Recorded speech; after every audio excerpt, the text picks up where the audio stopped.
Because money is how we take action in the world. Money is the tool for action. You can't have this podcast without money. How are we paying for the electricity for this? How are we paying for the computers that we're talking on right now? What are you going to do without money in your pocket? So some people think that money is the root of all evil. I think it's completely wrong. It turns out money is pretty much the root of everything, good and evil. And so it's a question of which are you going to choose to use it for. So are you going to use it for good or are you going to use it for evil? But just because you can use it for evil doesn't make it evil.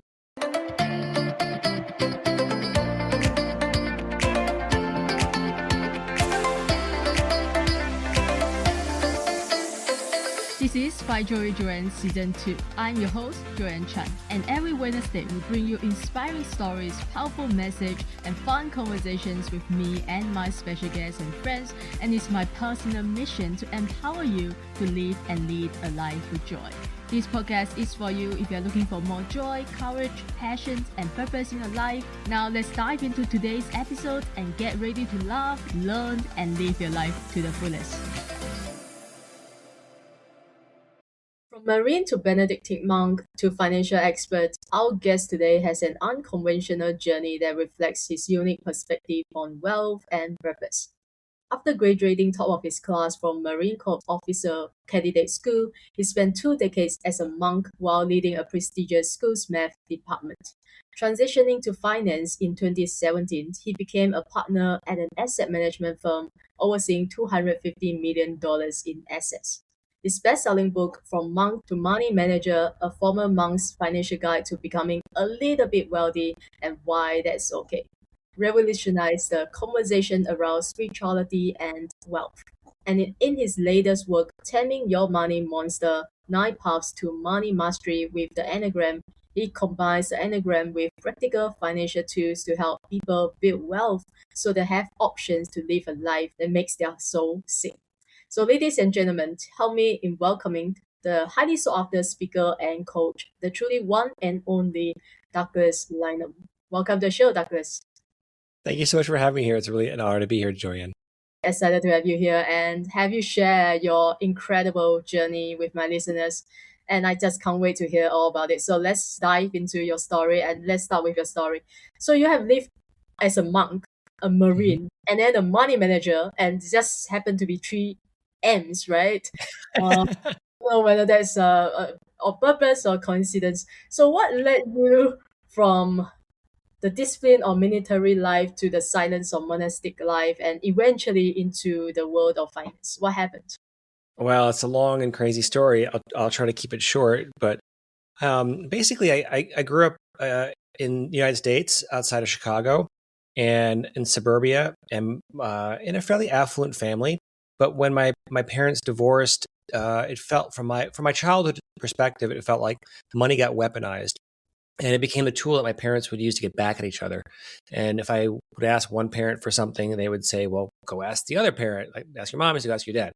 He's got the money. And you ask your dad for something, and no, ask your mom, she's got all the money. And then you just kind of ended up getting stuck in the middle a lot. And so we sometimes, just became this money was this really toxic thing in our family at times. And so I developed a very sort of negative attitude towards capitalism, corporations, business, finance, all that. A lot of it was just me projecting my parental issues on those things. That's not the problem. It was more family stuff that I was misplacing some of my frustrations. But I went looking for a different life than how I was raised, and what would be completely opposite from this. And I first went off to the Marine Corps, and I thought I was looking for a life of service, something of purpose and meaning. And I loved the Marines. I went to, as you mentioned, I went to officer candidate school at the Marine Corps. I graduated at the top of my class, and then they sent me back to finish my last year of college. I hadn't finished my degree yet, and I kind of had a spiritual awakening, and I realized that unresolved anger issues and high explosives were a bad combination. And maybe I shouldn't be going, blowing things up around the world just to get my daddy issues. So I decided to, leave the Marines, and I joined a monastery to try to find the meaning of life, find God, purpose, meaning, all those things. But and mostly it was a great way to annoy my parents. Really, it was a great way. I thumbed my nose at them. They were absolutely flabbergasted. But I thought I was leaving money and materialism behind, and turns out that wasn't the case, because a couple of years after I got there, our monastery went bankrupt because everyone hated dealing with money. Like we all hated, Wow. we believe money is a root of all evil and things like that. And where it says in Matthew, it's easier for a rich person, easier for a camel to go through the eye of a needle than for a rich person to enter the kingdom of heaven. Like, all right, I took that very seriously. So I want to be perfect. I'll give up everything. That'll get me to heaven, right? Well, not really. Actually, it's a little more nuanced than that, which we could talk about if you want. But not to get theological on you, but essentially, we all just hated dealing with this financial thing, and it created a lot of suffering for our community. And so I naively volunteered to sort of sort the problem out, and ended up, took me some time, but I vowed to learn everything I could about money to get us out of that situation, never repeat it. Fast forward a bit, monastery guests, they would come to our community with these deep spiritual problems. And what I realized is that they were often financial problems lurking behind them, or either directly the cause of them or a secondary issue. And if I could solve their financial problem for them, then a lot of their existential crises and emotional angst would disappear. So I that became my form of service. And I also was in a teaching order. So I then started teaching econ and personal finance in a school where I was working. And then eventually got tired of monastic life. I burnt out and decided to leave. And then that's a whole big story right there, which I'll just skip over, and you can dive into that later. But if you want, but then I went and became an investment advisor to take the tools I learned in the monastery out into the world and try to be of better service, to paint on a bigger canvas, shall we say, and maybe be able to have a bigger impact in the world. And that's how we kind of get to here. So I'm an investment advisor. I'm an author. I've got two books you mentioned. I'm also a business coach and personal finance coach, and do keynote speaks. So that's how we got all those things together. Wow, that's really crazy. But I can see the connections. Now, you talk about, all the problems are related to money, right? Mm-hmm. One way or another.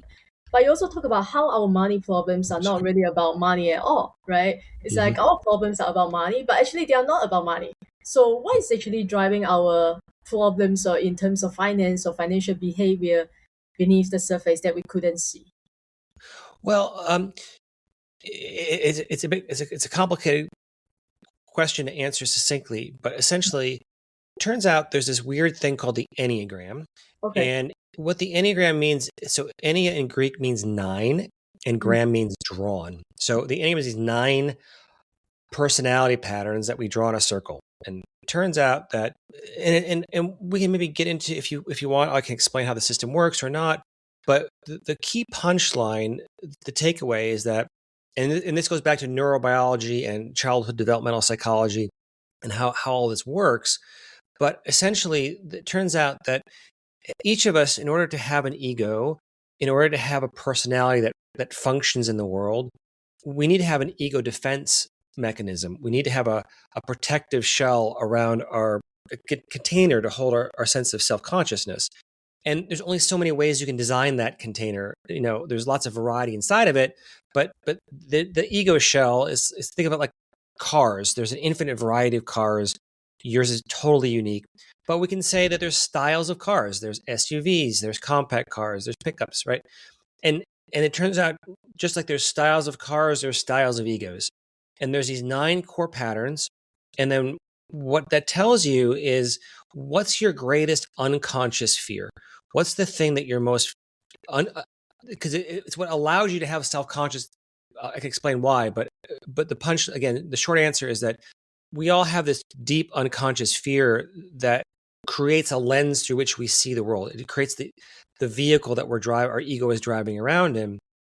And where it's important around money is that a lot of times our money issues, again, they're not about the money. They're about trying to use money or reacting against money because of this deep core wound that we have in our psyche.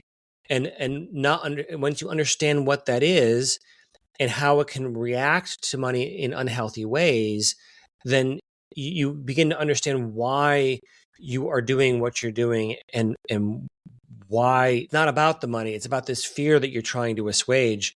And once you understand that, then you have a better toolkit to build a healthier relationship to money and even be wealthier and more successful if that's what you want to do. Yeah. Okay. So yeah, I'm sure I know people who are listening might be asking the question like, how do I uncover my deep core wounds, right? And Mhm. first, how do I know what is my Enneagram type? Like, do you have a test for people to discover that? Yeah, Okay. there's a test. So if you buy my book, Taming Your Money Monster: 9 Paths to Money Mastery with the Enneagram, the book is designed as you read it, it's designed to teach you what your type is. But Okay. you can also go to my website at douglynam.com.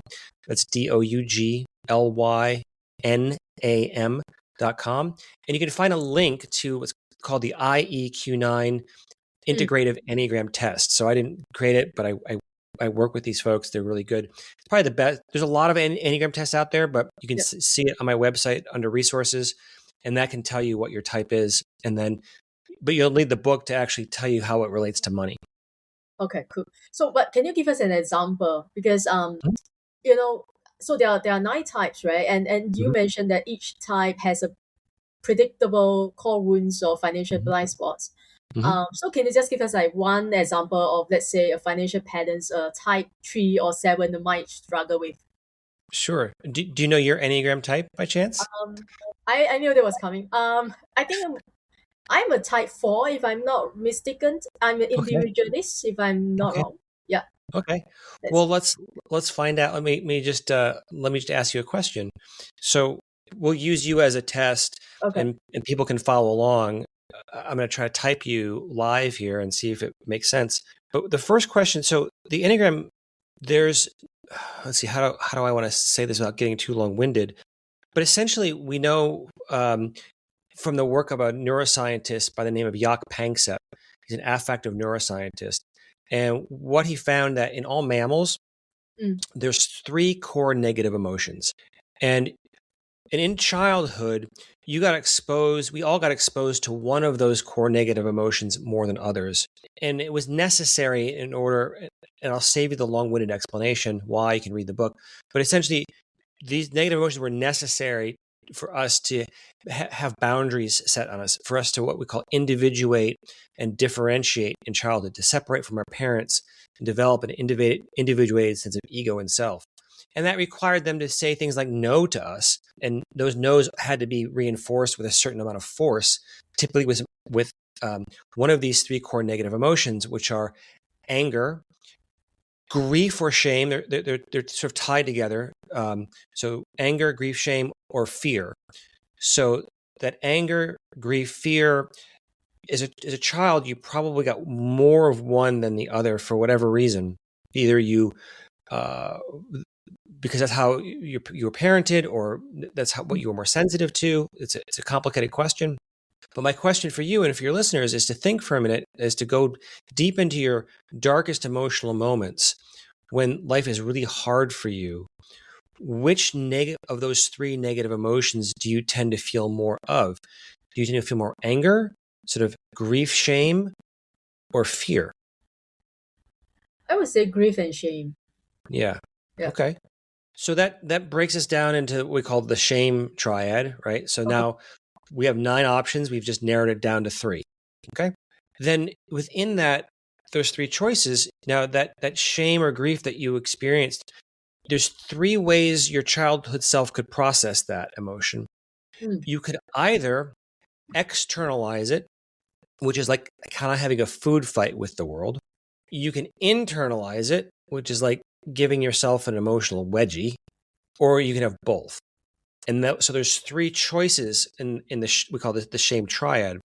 So if you externalize that grief or shame, it's grief at how you think other people perceive you, which is another word for shame, right?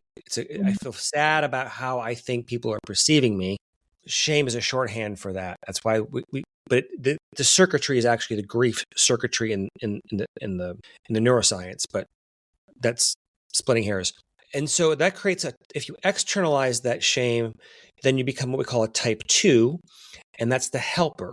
And the helper has this, then what happens is the greatest fear for a type 2 is that they are unlovable. So they're very compulsively giving and helpful and generous and kind and sweet and adorable in so many ways.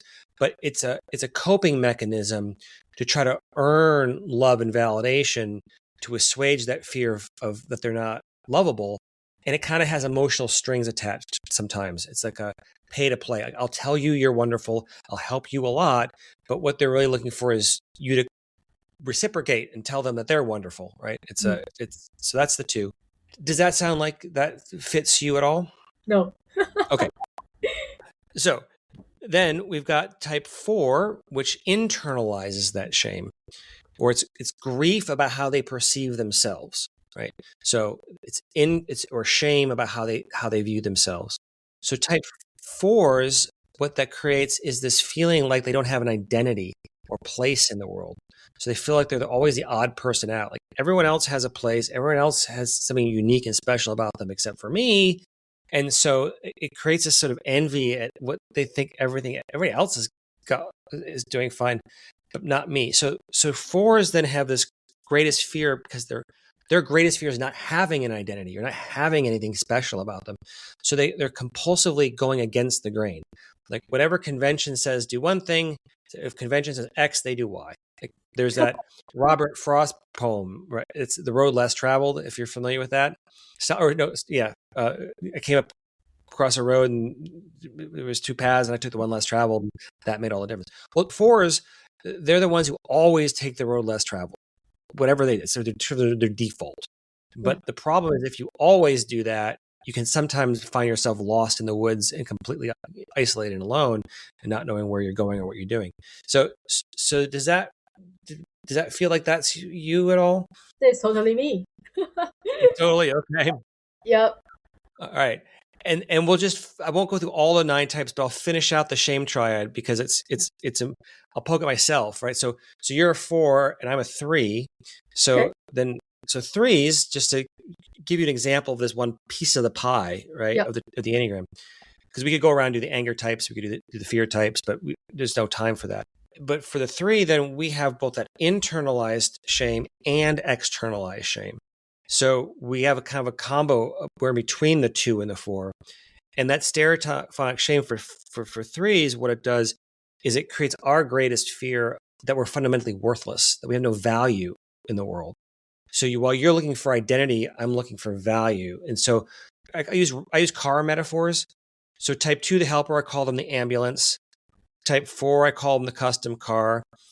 And then type 3s, I call them the race car. So type 4, you've got to be the custom tricked out car that you would paint your car purple and drive backwards just to stand out, right? Even if it means breaking down the side of the road. But then 3s, I call them the race car because we're always going for the finish line. So everyone in the shame triad, what they're looking for is validation and connection. But 4s are looking to get that validation by being different, stepping apart. 3s are going to look for that validation by achieving things that society says is important. So we're going to look around the room, say, what does teacher want me to do to get the pat on the head and the gold star? And now we're going to go do that. But we tend to leave our authentic selves in the dust. We tend to be so hyper competitive and focused on the goal that we don't really know who we really are beneath all of that constant running. And we're kind of like the hamster on the treadmill all the time for our whole lives.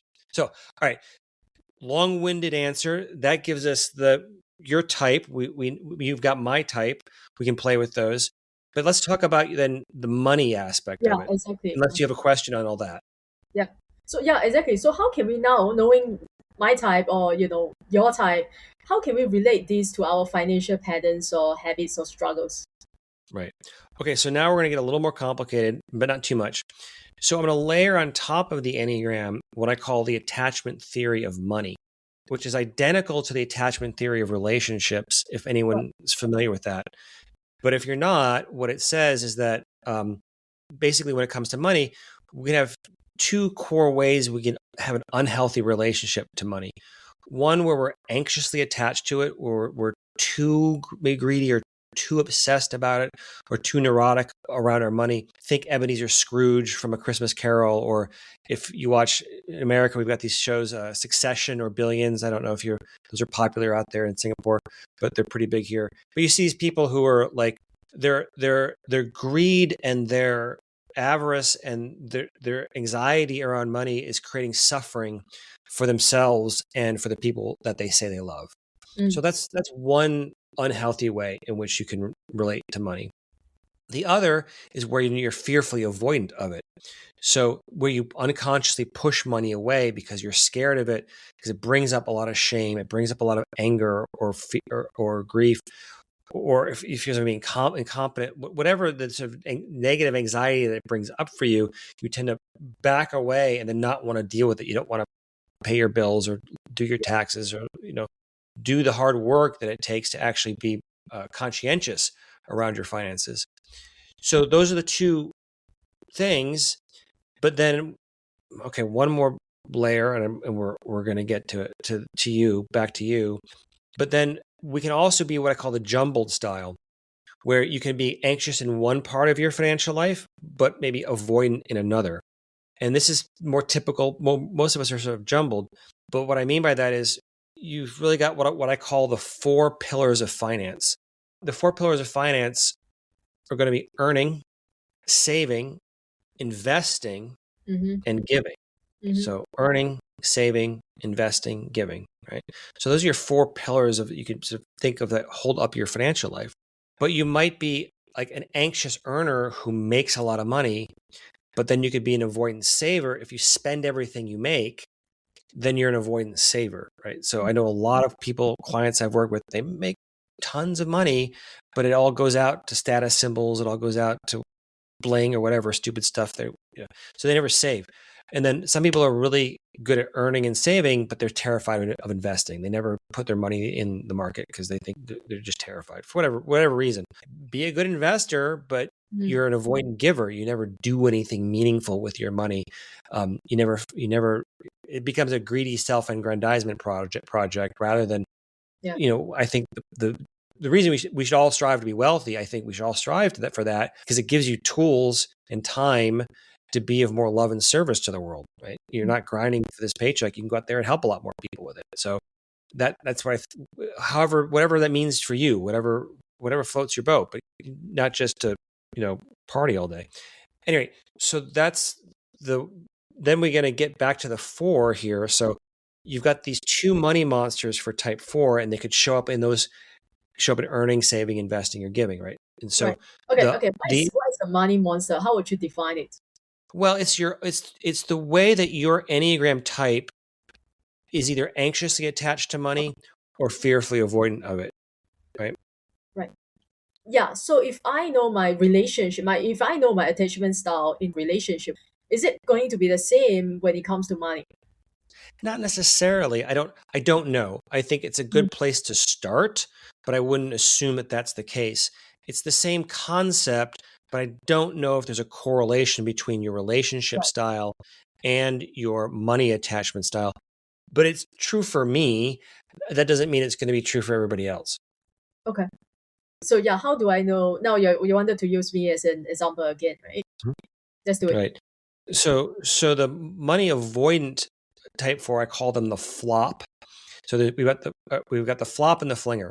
So the flop is the type 4 who's avoidant, and the reason I call them that for alliteration, really, but it's like you can hear them hitting the pavement as they flop over and just complete collapse. Their financial life is a disaster because they think that the rules of budgeting and bookkeeping and finance are almost too pedestrian for them. It's boring. It's like beneath them. So when you want to be successful in finance, there's some basic rules and conventions that are there for a reason.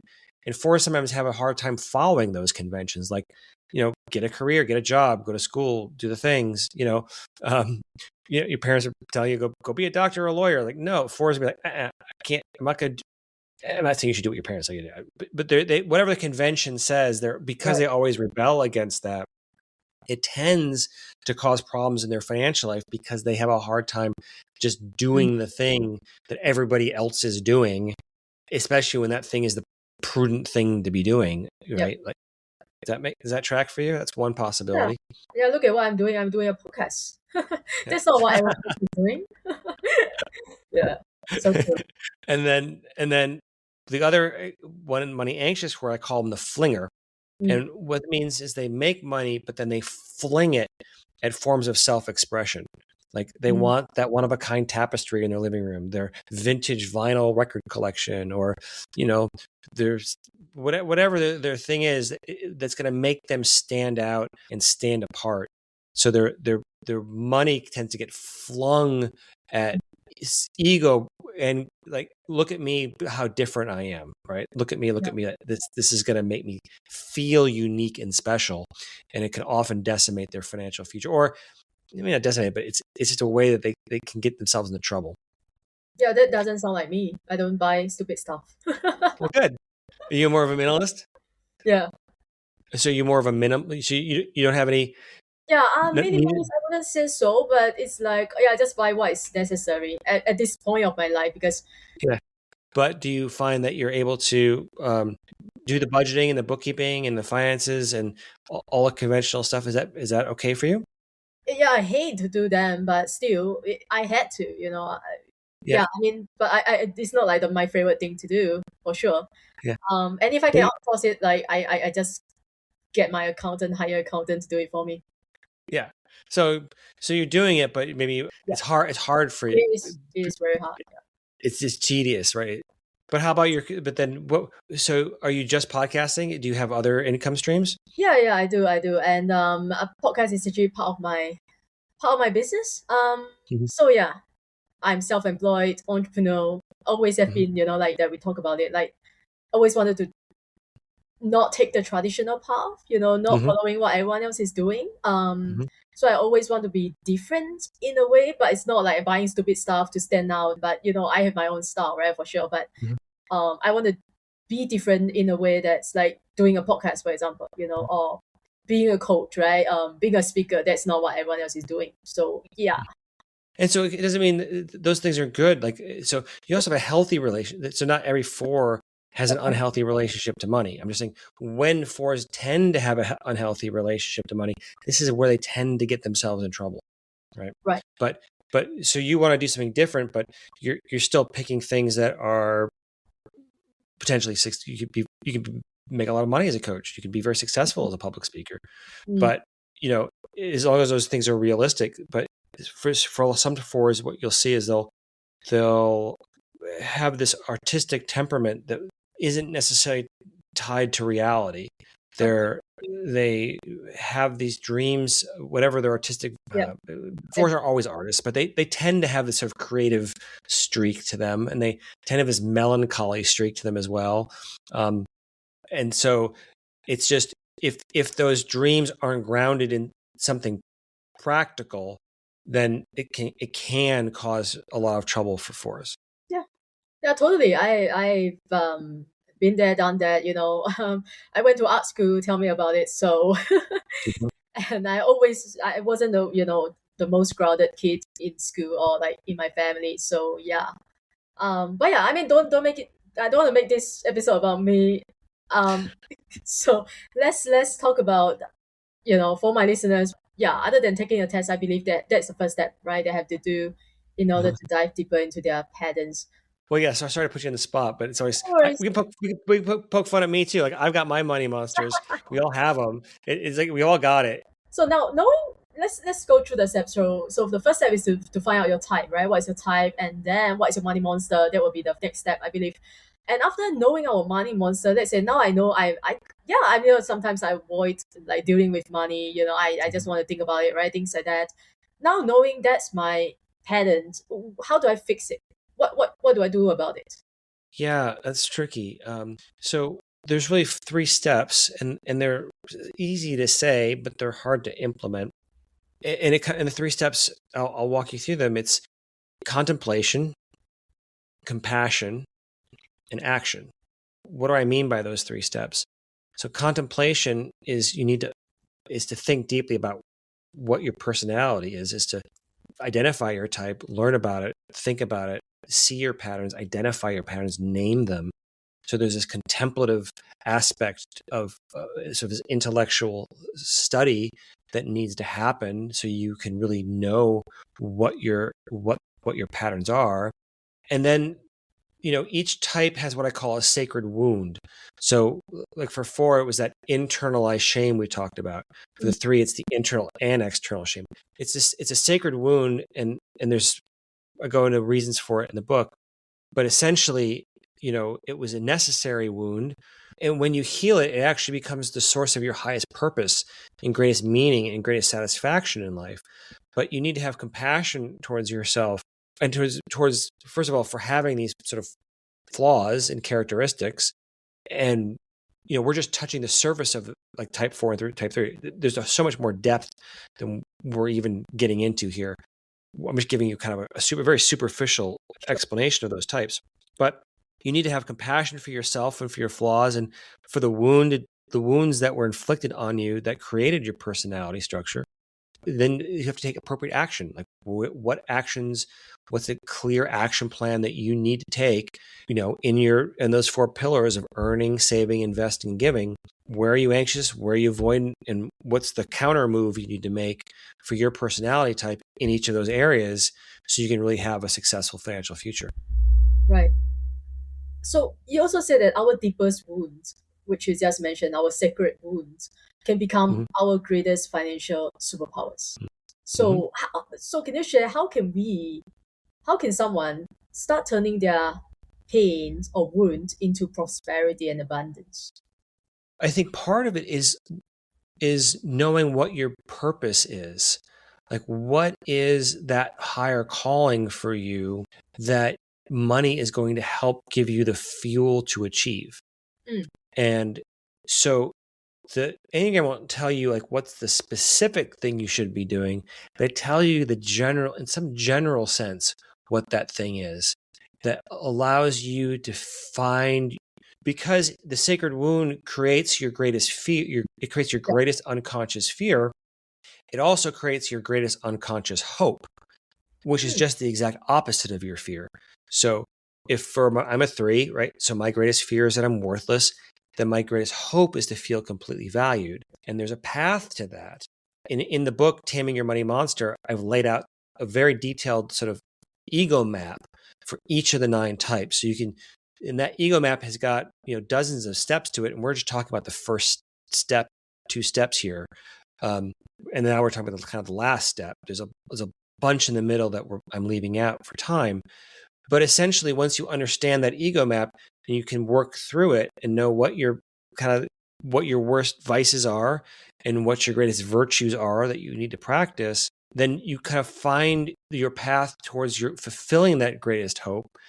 And then you find that money becomes a tool that lets you live it out hopefully you can tie your career, not always, but hopefully if you can tie your career and tie your sort of life mission into that fulfilling that greatest hope, then you have this great gift to give to the world. And then your money becomes a tool for greater love and for greater service to the world. So for a type 3, what our highest, like I said, we want to feel completely valued, but we have what I call your sacred gift. So the sacred gift for a type 3 is what I call, is what I call divine purpose. And what I mean by divine purpose is we help other people find their purpose in life. We help other people see the value in themselves and their value in the world. And we sort of help people find the why. Why am I doing what I'm doing in a business, in a family, in a corporation, in my own personal life? So the great gift of 3s is bringing that divine purpose, to see that everyone has one and then help them to find it and live it. That's kind of in broad strokes what 3s are really good at our best. But for 4s, your divine gift is what I call divine glory or sacred glory. Like you help once you see, because 4s struggle with this deep melancholy and this not knowing their place in the world. When you find it, and there's a path to finding that, then what happens is when you see the glory and uniqueness inside yourself fully and completely, then you also see it in everyone and everything around you. And you bring that divine glory out into the world through your art, through your podcast, through your, through your, whatever your artistic expression is, helps bring the glory of existence out into the world and inspires other people. And so when you're tapping into that, as I'm sort of repeating myself here, but then when you tie that to a healthy relationship to money, all those things fire together and sync up, and then you've got a life worth living. Let's put it that way. Beautiful. Yeah. So for people who are trying to fix their financial struggles by changing their habits or strategies, why do you believe internal transformation is much more powerful than external tactics or strategies? Well, because it's hard sometimes to know what the external strategies are or to even implement them until you got to do the inner work first, right? Because until you overcome the shame or the fear or the anger that's preventing you from doing the right thing, then it's like a diet. It's like your finances are always this horrible diet you're on, or this exercise routine that you don't want to be on, as opposed to being able to assuage that anxiety, and then the right action flows just more easily. It's an easier task to do when you aren't fighting the emotional baggage that's causing the problems in the first place. Assuming that you are financially literate, like part of the problem for a lot of people is you're just not financially literate. Yep. But part of the reason not financially literate is because there's a lot of shame or fear or anxiety or whatever that they don't ever do it. So it's like, if you can address that core emotional wound, then taking the appropriate action becomes so much easier. So when you coach your clients or when you work with your clients, what is the process like? What do you help them exactly to achieve? Do you help them to manage their money? By also asking them, like coaching them internally to go through the transformation, like what does it look like to work with you? Well, it depends on what their issue, where they are. Some of my clients are executives that they're, say, working on an exit strategy for a business, or they're turning a business around. So we're really trying to dig into some deep financial work, like where's your company at, what's going wrong, what are the things we need to look at, and understanding how they're, where as appropriate, like how is your Enneagram type helping or hurting, right? It's a superpower when you use it right, and it can be very detrimental when it gets in the way. So I'm basically helping them fix their finances or fix their company, but with a sort of Enneagram trauma informed lens to know where you're likely to get tripped up or how you got tripped up to get into the mess you're in the first place. And then, what are the practical steps we need to get to wherever it is that you want to go, that we've predetermined before we set up the coaching. Right. You lived as a monk for 20 years. And how did your 20 years, as a Benedictine monk shape the way you view wealth, money, success, and abundance today? Well, I think the most important thing I learned in the monastery is that, poverty sucks.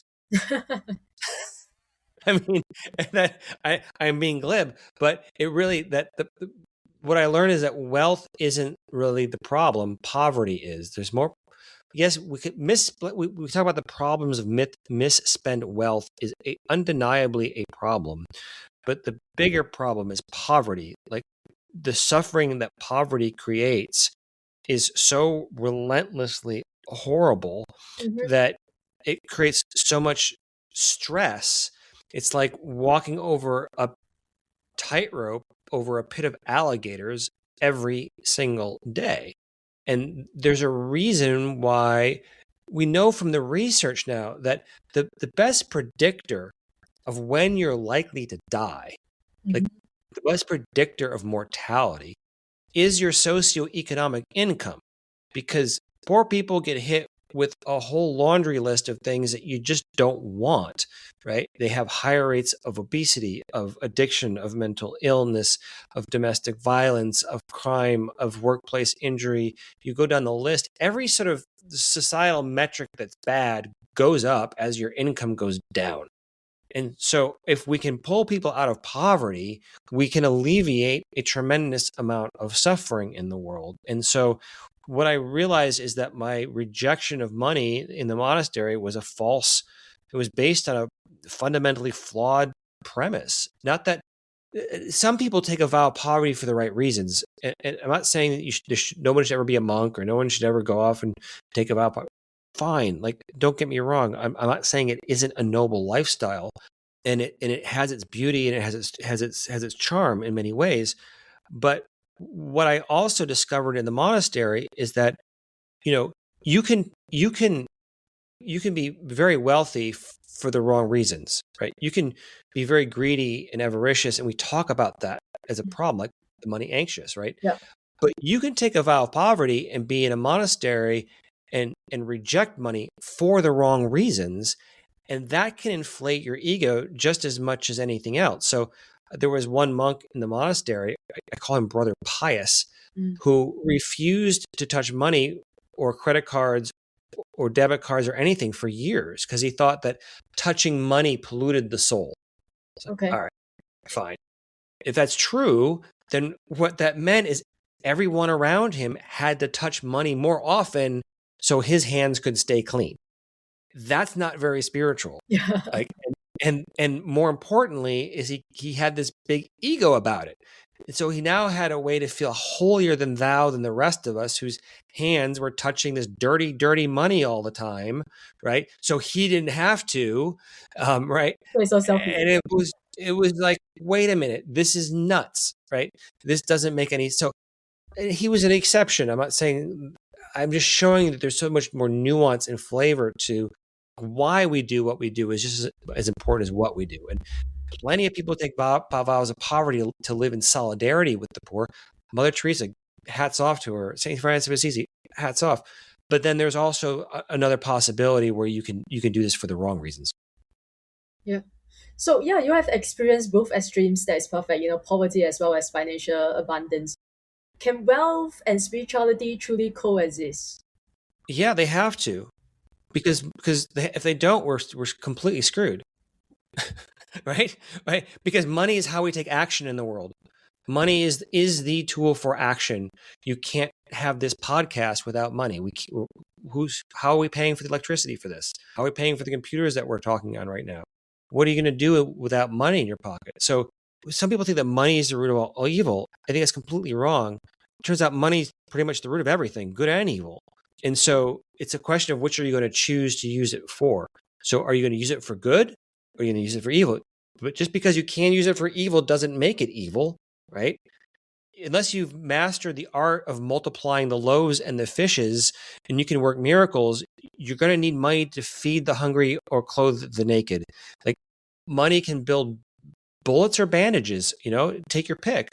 And so I think one of the things that we get wrong when we look at our spiritual scriptures is we forget the historical context in which they were spoken. So, for example, when Jesus says it's easier for a camel to go through the eye of a needle than for a rich person to enter the kingdom of heaven. Well, one of the things that we forget about that statement is that when Jesus was alive, capitalism had not been invented yet. The middle class had not been invented yet. It was a slave economy based on feudalism where there were only haves and have-nots. And if you were a have, you were basically a slave owner. So, of course, if you were wealthy, you got there by oppressing others because it was pretty much a zero-sum game. Yep. Back then, for one person to get wealthy, someone else had to be poor. And in a modern economy, that's not true. The rule of law had not been invented yet in Jesus' time, as we understand. Human rights really hadn't come around on our radar for another 1,000 years yet. So when we look at these scriptures, it's really important to understand that in a modern economy, no one has to suffer for me to ethically earn, save, and invest my money. And so money, again, is not so much the problem as much as poverty is. And I think we need to acknowledge that and have a more enlightened view of what the good this powerful tool called money does in the world. Yeah, truly, money is just a tool and it's just a resource that we get to leverage and use, right, in today's economy. And we invented money, like we make money, made out of nothing, right? So It's crazy when you think about that. This will be my last question. So you blend ancient wisdom with modern wealth creation. I I would want to ask, what is one piece of timeless principle from your monastic years that still guides your financial decision and philosophy today? Love your neighbor as yourself. It doesn't get much better than that. Yeah. And the more money you have, the more you can love yourself and the more you can love your neighbor. Not love. I mean, I'm being glib there. But there's a tie-in, right? Serve. You can love doesn't require money, but the more you should love your neighbor as yourself, and the more wealth you have, the more you can serve your neighbor and yourself as well. And you put those two things together, and your spirituality and your financial life can go together and reinforce each other and not be in conflict. Beautiful. Thank you so much. Now, tell my people where they can connect with you, learn more about what you do, and also buy the two amazing books that you have authored. You can get my books from Amazon or booksellers everywhere. The one we just talked about a lot was Taming Your Money Monster, 9 Paths to Money Mastery with the Enneagram. And then if you want to really also go into the philosophy of money and some of the spirituality, From Monk to Money Manager, a former monk's financial guide to becoming a little bit wealthy and why that's okay. And you can also go to my website if anyone would like coaching, or if they were looking for a keynote speaker, or you would like help looking for an investment advisor. You can go to my website, douglynam.com, DOUGLYNAM.com, and I'd be happy to connect. Beautiful. Yep. I will leave all your links in the show notes below. So guys, go follow him. Thank him for coming today, and send him a message. DM him. I hope that's okay. If you have any other questions, that's what I'm trying to say. So, guys, remember to like and subscribe and share this episode with your friends and family, and let's all be spiritually connected and also financially wealthy. And I will always leave you the same way as I leave you with every other episode. Show up. The world needs you, and you need you. Thanks for listening, and I wish you all a joyful and amazing day ahead. Thank you again for tuning into Find Joy Joyan podcast. If you enjoyed today's episode, take a screenshot and share it on your IG story and tag FindJoyJoyan_podcast so I know you are listening. And leave us a positive review on Apple Podcasts if you haven't already done so. And remember to hit the subscribe button whether you are listening on Spotify, iTunes, Amazon Music, or any of your other favorite platforms. If you love what we are doing and want to become one of our sponsors, you can send me a DM to connect. And thanks for being here. I will see you soon in the next episode.